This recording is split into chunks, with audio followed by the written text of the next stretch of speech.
Hello students, welcome to chemistry concept hydrogen chapter. कल hydrogen chapter में हम लोग सम्स सॉल्व कर रहे थे। हाइड्रोजन पेरोक्साइड के रिलेटेड सम्स थे। आपको मज़ा भी आया होगा। और आज फिर से केमिकल प्रॉपर्टीज ऑफ हाइड्रोजन जैसे ही खत्म होता है तो आपका वो टॉपिक खत्म हो जाएगा। लेकिन एक दो क्वेश्चन और भी करवाने हैं मुझे, सो आज वो सॉल्व करते हैं प्रॉब्लम कि व्हाट विल बी अगर क्वेश्चन है what will be the volume strength, what will be the volume strength, what will be the volume strength of 3% H2O2 3% H2O2 solution at 273 kelvin temperature. तो बच्चा लोग आपको volume strength यानी V calculate करना है ना। इतना तो समझ में क्वेश्चन से ही आ गया।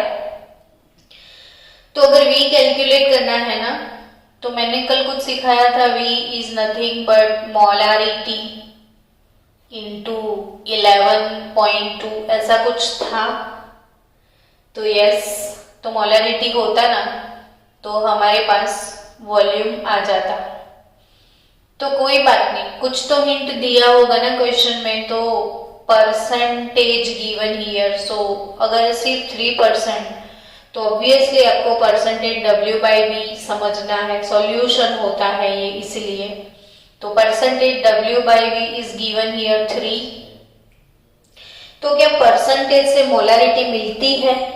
तो कल ये फॉर्मूला सिखाया था कि molarity is equal to percentage W/V into 10 upon H2O2 का molar mass 34, percentage into 10 upon molar mass, percentage into 10 upon molar mass. तो मोलारिटी डायरेक्ट परसेंटेज से आपको मिल जाए।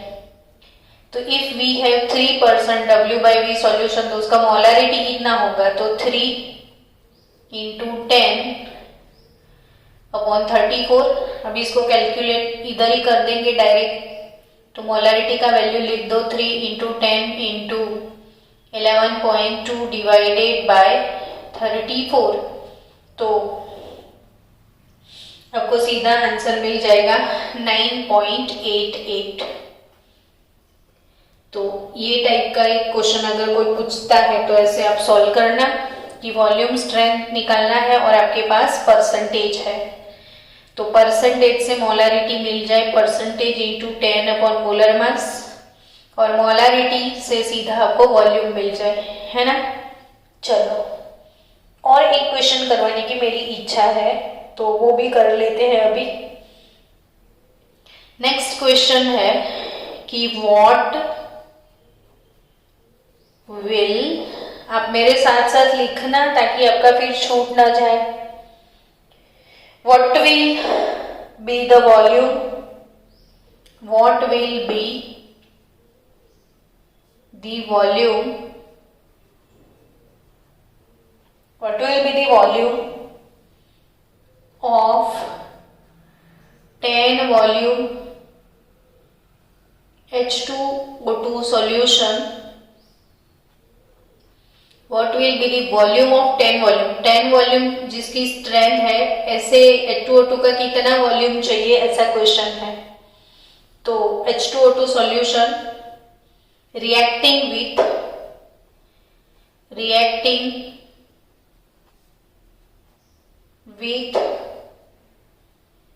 100 ml KMnO4 solution in acidic medium, acidic medium, तो अभी medium है, क्या पूरा लिखने की जरूरत नहीं। तो चलो, what will be the volume of 10 volume H2O2 solution reacting with 100 ml के MnO4 solution in acidic medium। ये क्वेश्चन सिखाने से पहले मुझे आपको एक केमिकल प्रॉपर्टी सिखाना है, H2O2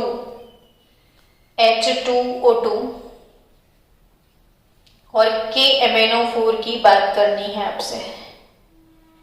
बच्चा लोग, KMnO4 अगर आपने देखा है तो जो स्केच पेन का कलर है ना, वही कलर KMnO4 के सॉल्यूशन का होता है, पिंक कलर होता है, डार्क पिंक, पर्पलिश पिंक। जैसे आप वो धुलेटी जब खेलते हो ना, तो किसी के सर में नहीं हम ऐसे पाउडर डालते हैं, फिर वो वॉश करता रहता है और पिंक कलर निकलता रहता है, वो KMnO4 है। अगर आपके पास एक बीकर में KMnO4 का डार्क पिंक कलर का सॉल्यूशन है और इसमें आपने कहीं H2O2 डाल दिया, तो मैंने कल आपको एक चीज सिखाई थी कि hydrogen peroxide as a bleaching agent use होता है, बिकॉज कि वो कलर को रिमूव करता है।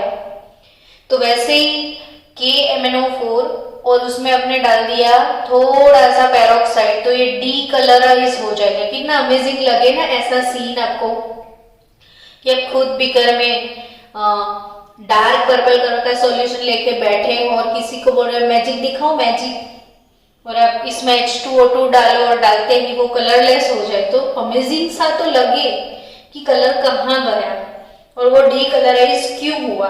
तो अमेजिंग तो उन लोगों को लगे ना जिन्होंने हाइड्रोजन चैप्टर नहीं पढ़ा है। आप तो पढ़ चुके हो, तो आपको अमेजिंग नहीं लगेगा। क्यों नहीं लगेगा? तो ये रिएक्शन बाय हार्ट करके रखना कि जो KMnO4 है वो स्ट्रॉन्ग ऑक्सीडाइजिंग एजेंट है। KMnO4 स्ट्रॉन्ग ऑक्सीडाइजिंग एजेंट है, तो वो H2O2 के साथ अगर इसका रिएक्शन होता है तो ये बन जाएगा रिड्यूसिंग एजेंट। तो एक स्ट्रॉन्ग ऑक्सीडाइजिंग एजेंट वर्सेस आप यूज कर रहे हो reducing agent. H2O2 act as a oxidizing agent as well as reducing agent. अब ये भी खुद स्ट्रॉन्ग है, लेकिन इससे भी स्ट्रॉन्ग ये है, तो ये विनर बनेगा, तो ये रिड्यूसिंग बन जाएगा।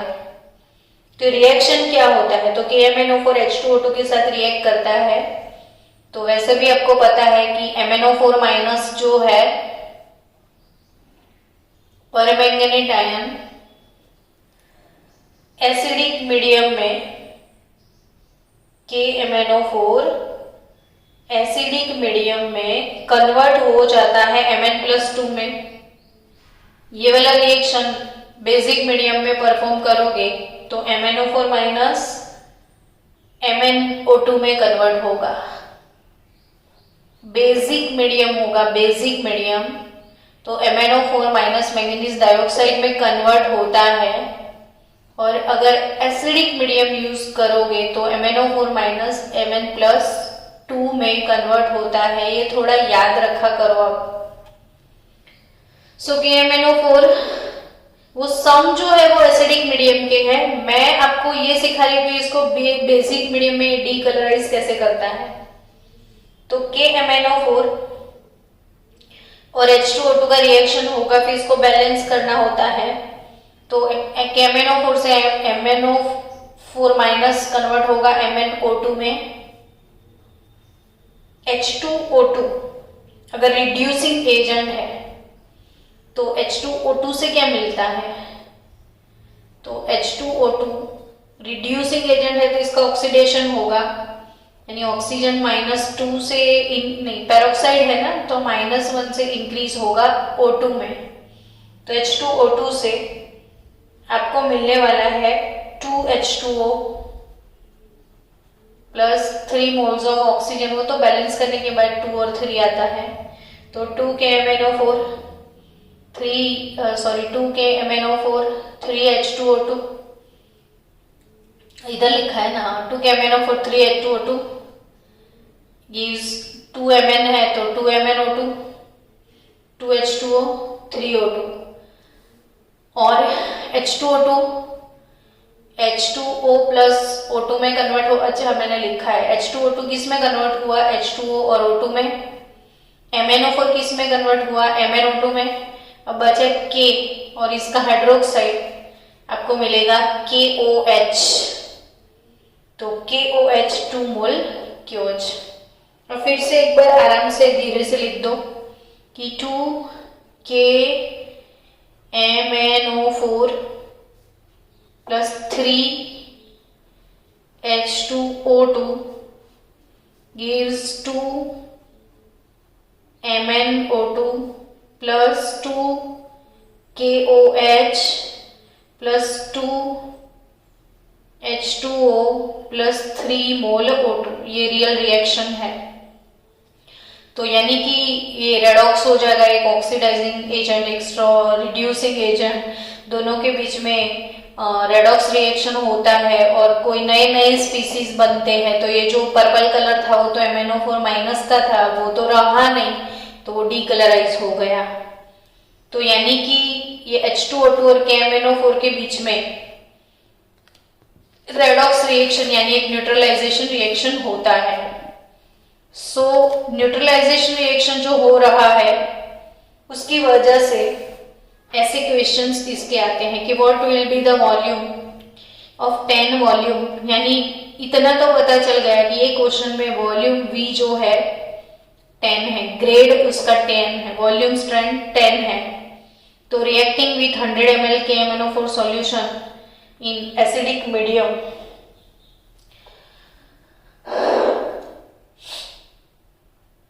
तो 100 ml जो KMnO4 सॉल्यूशन, ये क्वेश्चन मैंने योगी से लिखा है, but I am damn sure कि ये क्वेश्चन में थोड़ी रिक्वायरमेंट और है। 100 ml 1 नॉर्मल या 1 मोलर, मोलरिटी या फिर नॉर्मलिटी उसको देना पड़ता है। तो reacting with 100 ml 1 normal solution in acidic medium, so बच्चा V वॉल्यूम से नॉर्मलिटी मिल सकती है। तो normality into 5.6 is equal to V, ऐसा फॉर्मूला भी मैंने सिखाया था। तो उससे आपको नॉर्मलिटी मिल जाएगी। तो V कितना है, वॉल्यूम स्ट्रेंथ 10 अपॉन 5.6 आपको करना पड़ेगा। तो you will get normality 1.785 normality. What will be the volume of 10 volume H2O2 solution reacting with this? तो 100 ml KMnO4। अब आपको इधर समझना है कि 100 ml 1 नॉर्मल KMnO4 है, उसको न्यूट्रलाइज करने के लिए व्हाट वॉल्यूम ऑफ यानी कि H2O2 का कितना वॉल्यूम चाहिए। तो वॉल्यूम आपको कैलकुलेट करना है और उसकी नॉर्मलिटी आप लेके आ गए 1.785 नॉर्मल। अब जब भी न्यूट्रलाइजेशन रिएक्शन होता है तो उसके क्वेश्चन ऐसे सॉल्व किए जाते हैं, N1V1 is equal to N2V2। तो अगर इसको मैं H2O2 ले लूँ और इसको KMnO4 ले लूँ तो ये 1 नॉर्मल है, इसका वॉल्यूम दिया हुआ है शायद 100 ml, इसकी नॉर्मलिटी 1.785। तो इसका कितना वॉल्यूम चाहिए वो नहीं पता है। तो volume 100 upon 1.785 it is 56.02 ml। अब ऐसे और क्वेश्चन आप सॉल्व करना और नहीं समझ में आए तो डाउट भेज देना, ताकि और जितने क्वेश्चन आप डाउट भेजोगे उसके भी सॉल्यूशन के वीडियो बना देंगे, तो सॉल्व भी हो जाएंगे आपको और वीडियो भी आपको मिल जाएगा। चलो एक क्वेश्चन मैं और एक सॉल्व करवा तो फिर लास्ट हमारा टॉपिक जो है उसके ऊपर हम मूव ऑन होते हैं। टॉपिक है हमारा केमिकल प्रॉपर्टीज ऑफ H2O2। लेकिन और एक क्वेश्चन कर लो प्लीज मेरे साथ। 50 ml 0.11 normal KMnO4, 50 ml 0.11 normal KMnO4 solution is required for complete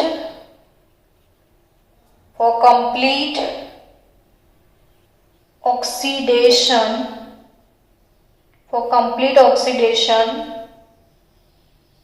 of 50 ml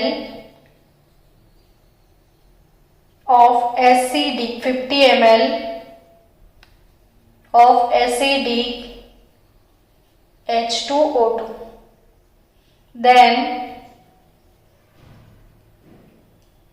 the strength of H2O2 in percentage, the strength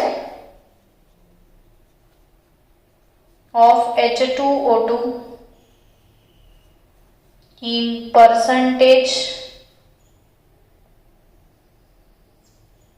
and gram per liter and strength by volume is dash। इतने सारे question solve करने हैं, don't worry. तो आपको first question में neutralisation बोल दिया कि 50 ml 0.11 नॉर्मल KMnO4 वर्सेस सामने कौन होगा, KMnO4 ऑक्सीडाइजिंग एजेंट है, तो उसके वर्सेस हाइड्रोजन पेरोक्साइड कितना है, तो 50 ml dash normal of acidic H2O2। चलो इसकी नॉर्मलिटी है, इसकी नॉर्मलिटी नहीं है। जैसे इसकी नॉर्मलिटी मिल गई तो बाकी के सारे टर्म मिल जाएंगे। आपको ये समझना है कि KMnO4 डीकलराइज होता है H2O2 से, सिंपल सी बात है। KMnO4 लेना है, इसमें H2O2 डालना है तो वो डीकलराइज हो जाएगा, वो वाला रिएक्शन होगा। तो 50 ml 0.11 नॉर्मल KMnO4 के सामने 50 ml H2O2 कितने नॉर्मल चाहिए वो निकालना होता है। तो आप कैसे निकालोगे, तो N1V1 is equal to N2V2। Now अगर ये KMnO4 की बात करें तो 0.11 नॉर्मल, इसका वॉल्यूम कितना 50, इसका नॉर्मल कितना, तो वी डोंट नो, इसका वॉल्यूम कितना, तो वो 50 तो ऐसे चला गया, तो इसकी नॉर्मलिटी आ गई 0.11 नॉर्मल। ठीक है, N लिखा है तो मैं नॉर्मल पूरा लिख दूं। अब नॉर्मलिटी है तो नॉर्मलिटी से आपको वॉल्यूम स्ट्रेंथ मिल जाएगा। तो वॉल्यूम स्ट्रेंथ कैसे निकालोगे, तो नॉर्मलिटी इंटू 5.6 फॉर्मूला याद करो, तो 0.11 इंटू 5.6 कर लो, 0.11 इंटू 5.6 और 0.11 इंटू 5.6 तो वो हो जाएगा 0.616, यानी volume strength done, strength by volume हो गया। अब ग्राम पर लीटर और स्ट्रेंथ ऑफ परसेंटेज, तो एक काम करो, वॉल्यूम से मोलारिटी भी तो मिल जाएगी ना आपको, क्योंकि परसेंटेज कैसे निकालोगे, तो percentage W/V into 10 upon molar mass 34 is equal to molarity. ये फॉर्मूला तो मैंने सिखाया हुआ है आपको। तो मोलारिटी आपको परसेंटेज निकालने हैं ना, तो परसेंटेज कैसे निकलेगा, तो 34 into molarity, 34 into molarity upon 10 हो जाएगा। तो तो हमारे पास तो मोलारिटी नहीं है, नॉर्मलिटी है। तो normality is equal to me, ऐसा मैंने सिखाया हुआ है। Normality is equal to molarity into equivalent number. अब नॉर्मलिटी आपके पास तो है तो सही, 0.11 ई यानी इक्विवेलेंट नंबर H2O2 में 2H प्लस यानी दो हाइड्रोजन होते हैं, तो इसका इक्विवेलेंट नंबर 2 होता है। तो बन गया आपका मोलारिटी। सो 34। मोलारिटी कितना है तो 0.11 बाई 2 इंटू 10, तो ये हो गया 17। तो 17 यानी 0.11 इंटू 17 डिवाइडेड बाय 10, तो ऑरली भी आप कर सकते हो, तो 1.87। तो परसेंटेज W बाई V भी आ गए। और अब आपको ग्राम पर लीटर चाहिए, तो molarity is equal to G by MV, तो ये है ग्राम पर लीटर। ग्राम पर लीटर तो मोलारिटी इंटू मोलर मास, तो मोलारिटी ने मोलर मास इसका 34 होता है H2O2 का। मोलारिटी किधर लेके आए थे, हाँ 0.11 बाई 2 और 34, तो इंटू 17 कर दो आप, तो अगेन 17 इंटू 0.11, ये 1.87 होगा, ये नहीं होगा, ये 0.187 होगा। तो ये परसेंटेज कितना आता है 0.187 डिवाइडेड बाय 10 भी था ना, वो करना भूल गए हम। तो 0.187 परसेंटेज और ये 1.87 ग्राम पर लीटर। सो बच्चा लोग, चलो बहुत हो गए सम्स, अब कुछ अपना तूफानी पढ़ते हैं। Wait for 1 minute, I think paper भी खत्म होने को है अब तो। चलो, कैडबरीज बॉर्नविटा पीने के बाद अब आगे चलते हैं। तूफानी तूफानी तूफानी। Next, chemical properties of H2O2। इसमें मैंने आधी केमिकल प्रॉपर्टी सिखाई हुई है, बस थोड़ा सा ही सिखाना है। मैंने आपको ऑलरेडी सिखा दिया कि H2O2 का डिसोसिएशन वाटर में हो जाता है, इसीलिए उसे ओपेक या ब्लैक बॉटल में स्टोर करना होता है। इसे स्टेबल करने के लिए फॉस्फोरिक एसिड डाला जाता है, स्टेबलाइजर वगैरह वगैरह सब सीख लिया। आज मुझे सिखाना है H2O2 act as an oxidizing agent as well as it act as a reducing agent। इसमें से क्वेश्चंस नीट जी में आते हैं बच्चों, ध्यान में रखना, इसीलिए तो इतना टाइम दे रहे हैं इसको। कि हाइड्रोजन पेरोक्साइड जब वो ऑक्सीडाइजिंग एजेंट होता है तो उसका खुद का रिडक्शन होता है। तो H2O2 जो है, इसमें ऑक्सीजन का ऑक्सीडेशन स्टेट -1 है। जब ये ऑक्सीडाइजिंग एजेंट होता है तो अपना खुद का रिडक्शन करेगा, तो -1 से डिक्रीज होके -2 में चला जाता है, यानी H2O2 से आपको क्या मिलेगा, H2O। और जब वो रिड्यूसिंग एजेंट होता है तो खुद का वो ऑक्सीडेशन करता है, तो ये -1 से 0 यानी H2O2 से O2 मिलता है। तो ये क्वेश्चन भूल मत जाना कि जब वो ऑक्सीडाइजिंग एजेंट होता है तो oxidation state of oxygen -1 to -2 में कन्वर्ट होता है, और जब वो रिड्यूसिंग एजेंट होता है तो oxidation state of oxygen -1 to 0 में कन्वर्ट होता है। अब उसके रिएक्शन कि जब वो -1 से -2 हो जाता है, जब वो ऑक्सीडाइजिंग एजेंट होता है, तो टेक्स्ट बुक में बहुत सारे एग्जाम्पल दिए हैं, जैसे H2SO3 है, 3 है ना, एक तो सल्फ्यूरस एसिड है, इसमें अपने हाइड्रोजन पेरोक्साइड यूज किया तो ये इसका ऑक्सीडेशन हो जाएगा, तो ये हो जाएगा H2SO4। याद आया ऑक्सीडेशन का डेफिनेशन कि ऑक्सीजन ऐड करने का प्रोग्राम, 3 ऑक्सीजन थे 4 हो गए, यानी इसका ऑक्सीडेशन हो गया। अब इसका रिडक्शन होगा तो H2O2 जो है वो रिडक्शन होता है तो H2O में कन्वर्ट हो जाता है। इजी है ना रिएक्शन। चलो HNO2 नाइट्रस एसिड, ये सल्फ्यूरस फिर वीक होता है तो H2O2 कैसे रेडॉक्स कंप्लीट होता है वो सीखो। तो HNO2 इसमें ऑक्सीजन घुसाने का है तो वो HNO3 बन जाएगा, क्योंकि इसका ऑक्सीडेशन होने वाला है तो इसका रिडक्शन होगा, इसका ऑक्सीजन रिमूव होगा तो H2O में कन्वर्ट होगा। तो H2O2 से H2O में आया, ये HNO2 से HNO3 में आया, इसका ऑक्सीडेशन हुआ HNO2 का किसने किया, H2O2 ने, so it is a oxidizing agent.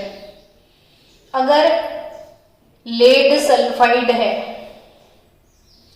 Lead sulphide का रिएक्शन H2O2 के साथ होता है, ये नीट में पूछ लिया था, ये क्वेश्चन नीट में था। तो H2O2 के साथ रिएक्ट करेगा तो आपको याद रखना है कि H2O2 act as a oxidizing agent. तो इसमें सल्फाइड का ऑक्सीडेशन किस चीज में होता है, तो सल्फाइड कौन से स्पीसीज में ऑक्सीडाइज होता है, सल्फेट में, यानी PbS से आपको PbSO4 मिल जाएगा। तो फिर तो H2O तो रिड्यूस होगा ना, हाँ, तो H2O2 H2O में कन्वर्ट होता है, समझे आप। तो PbS सल्फाइड जो है, सल्फाइड सल्फेट में ऑक्सीडाइज होता है, ये PbS से PbSO4 बन गया।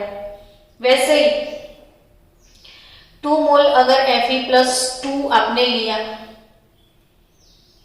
तो 2H+ यानी H2O2 के 2H+ एसिडिक मीडियम और H2O2, तो एसिडिक मीडियम में H2O2 अगर Fe+2 से रिएक्ट करता है तो Fe+2 ऑक्सीडाइज किस चीज में होता है, तो Fe2 हमेशा Fe3 में जाता है।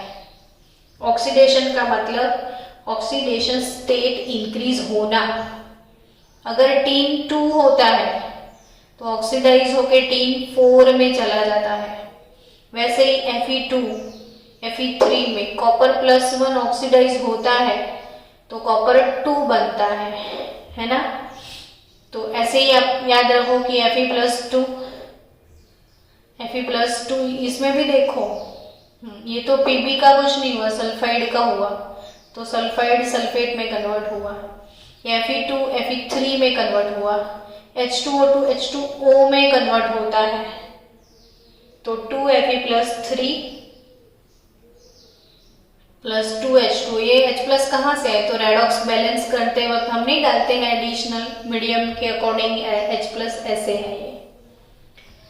चलो रिड्यूसिंग एजेंट है तो वो H2O2 से O2 में कन्वर्ट होते हैं। तो अगर वो रिड्यूसिंग एजेंट है तो ऐसे कोई रिएक्शन है तो HOCl हाइपोक्लोरस एसिड और हाइड्रोजन पेरोक्साइड उसको रिड्यूस करेगा, किसको, तो क्लोरीन को, तो क्लोरीन को नहीं, ऑक्सीजन को, तो H3O+ मीडियम के हिसाब से आएंगे वो तो Cl- और H2O2 किस में कन्वर्ट होगा, O2 में, और HOCl किस में गया, H3O+ में और Cl- में। चलो Cl2 + H2O2 क्लोरीन और हाइड्रोजन पेरोक्साइड का रिएक्शन है ये, 2OH-। आपके टेक्स्ट बुक में से 3-4 रिएक्शन है तो आप खुद ही नोटिस करना बाकी के रिएक्शन में कि किस में क्या चेंज आता है। अब ये कौन सा एजेंट है, H2O2 बच्चों, बोलो बच्चों, H2O2 रिड्यूसिंग एजेंट है। तो वो क्लोरीन को रिड्यूस करेगा। तो क्लोरीन रिड्यूस होके क्लोराइड में चला जाएगा। तो अपना खुद का क्या करेगा, तो वो खुद O2 में आ जाएगा। और बचा क्या, तो 2OH माइनस और H प्लस से 2H2O मिलेगा। तो ऐसे दो रिएक्शन हैं, अब खुद सोचना कि कौन सा स्पीसीज का ऑक्सीडेशन हुआ और कौन से स्पीसीज का रिडक्शन हुआ। ठीक है। नेक्स्ट ऐसी बात है कि आपकी टेक्स्ट बुक में H2O2 का स्ट्रक्चर दिया है, तो ऐसे होता है लैपटॉप के जैसे, ऐसे होता है लैपटॉप, ऐसे खुला होता है ना। तो ये जो इधर O होता है और एक H ऐसे होगा और दूसरा H ऐसे होगा, समझो ये पेरोक्साइड लिंक है कि ये पेरोक्साइड ऑक्सीजन ऑक्सीजन, एक OH बॉन्ड ऐसे होगा और दूसरा OH बॉन्ड ऐसे होगा लैपटॉप की तरह, समझे आप। एक OH ऊपर के प्लेन में, एक OH नीचे के प्लेन में।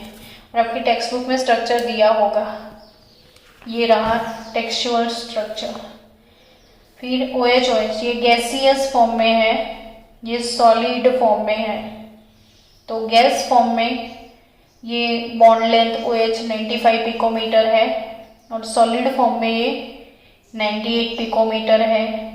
तो ये बॉन्ड लेंथ और ये दोनों के बीच का, ये लैपटॉप खुलता है ऐसे, तो दोनों के बीच का एंगल होगा ना, वो एंगल भी दिखाया है इधर। तो ये अब 1.5 गैसियस स्टेट में बॉन्ड एंगल ज़्यादा है और सॉलिड फॉर्म में ये एंगल कम है। तो ये हो गया H2O2 के यूजेस की मैं बात करूं तो यूज तो मैंने ऑलरेडी बता दिया, आप समझ सकते हो, उसको पढ़ सकते हो। तो बाकी के जो टॉपिक है, इसमें एक टॉपिक है हैवी वाटर, यूजेस आप पढ़ के समझ सकते हो, तो मैं इसके लिए टाइम वेस्ट नहीं कर रही हूँ। और दूसरा टॉपिक है हैवी वाटर। तो हैवी वाटर किसको बोलते हैं, D2O को। व्हाट इज हैवी वाटर, तो D2O deuterium oxide is called heavy water. तो हैवी वाटर यानी ऑक्साइड ऑफ ड्यूटेरियम। और वो कैसे प्रिपेयर किया जाता है, इसका यूज क्या है, तो it is used as a moderator, it is used as a moderator in nuclear reactors. अब आप बोलोगे ये क्या मैडम, तो न्यूक्लियर रिएक्टर में न्यूक्लियर फ्यूजन होता है और फिशन भी होता है कभी कभी। तो एक न्यूक्लियस को, ऐसे जो भी न्यूक्लियर रिएक्टर होगा, इसमें न्यूक्लियस को ब्रेक करते हैं तो बहुत ज़्यादा हैवी न्यूट्रॉन पैदा होते हैं और वो न्यूट्रॉन इतने गर्म होते हैं, इतनी एनर्जी वाले होते हैं कि अंदर जितने न्यूक्लियस है उसको धड़ धड़ धड़ धड़ धड़ धड़ ब्लास्ट कर देते हैं। तो ओवर हीट रिलीज हो जाता है और एक्सेस गर्म हो जाता है तो ये ब्लास्ट हो जाता है। तो ये ब्लास्ट ना हो जाए इसके लिए रिएक्टर के आजू बाजू में लिक्विड सोडियम को डाल दिया जाता है, लिक्विड सोडियम। तो इसमें जितनी एक्सेस गर्मी होती है, न्यूक्लियर रिएक्टर में जितनी एक्सेस गर्मी होती है वो सोडियम एब्जॉर्ब कर लेता है और फिर उसके बाहर हैवी वाटर D2O भरते हैं। तो इसमें गर्मी है वो D2O एब्जॉर्ब कर लेता है, ताकि पूरी इसके अंदर की ओवर गर्मी इन लोगों ने एब्जॉर्ब कर ली तो ये ठंडा हो जाएगा और रिएक्शन मॉडरेट हो जाएंगे। इसलिए मॉडरेट यानी रिएक्शन को कंट्रोल करने के लिए न्यूक्लियर रिएक्टर्स में हैवी वाटर को एज अ कूलेंट, तो liquid sodium and heavy water दोनों न्यूक्लियर रिएक्टर में एज अ कूलेंट यूज किए जाते हैं। और बड़ौदा में है हैवी वाटर प्लांट, गुजरात के बड़ौदा में हैवी वाटर प्लांट के लिए फैक्ट्री है और ये हैवी वाटर से हैवी कंपाउंड भी बनते हैं, जैसे SO3 उसको आप अगर पानी में डालते तो आपको हाइड्रोजन वाला सल्फ्यूरिक एसिड मिलता, लेकिन SO3 को आप हैवी वाटर D2O में डिसॉल्व करते तो आपको D2SO4 हैवी सल्फ्यूरिक एसिड मिलता। कैल्शियम कार्बाइड जो है उसकी रिएक्शन हैवी वाटर से होती है D2O से, तो कैल्शियम हाइड्रोक्साइड जो कि कैल्शियम ब्यूटेरोक्साइड बनेगा CaOD ट्वाइस और C2H2 के बदले C2D2। तो इन शॉर्ट हैवी वाटर किस चीज में यूज होता है, तो ड्यूटेरियम के जो कंपाउंड है वो ड्यूटेरियम के कंपाउंड बनाने के लिए हम हैवी वाटर यूज करते हैं। तो बस मेजर इतना पोर्शन था जो कवर किया।